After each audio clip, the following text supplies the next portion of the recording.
Welcome to Not Milk Never Milk. Subscribe if you're lactose intolerant. In this video, I will explain how to play Pizza Tower on piano. To start, familiarize yourself with the game's incredibly energetic and fast-paced musical style. Begin by learning simple melodies and basic rhythm patterns from your favorite tracks. Practicing fundamental scales and common chords will build a strong foundation, allowing you to tackle more complex pieces later on. Dedicate at least 15 minutes daily to these foundational exercises.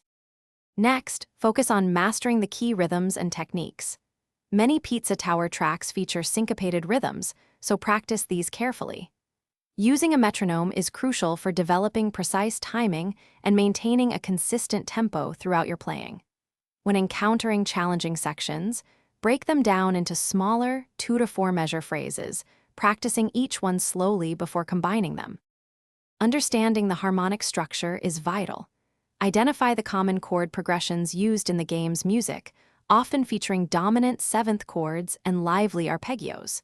Experiment with different chord voicings to capture that signature energetic feel.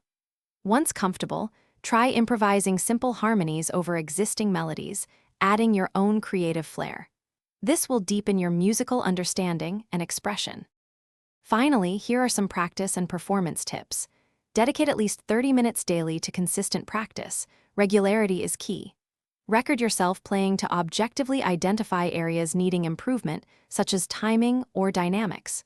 Remember to enjoy the process and have fun with the vibrant, unique music of Pizza Tower. Celebrate your progress, no matter how small, and let your passion shine through. Thanks for watching. If this was helpful, leave a like and consider subscribing. See you next time.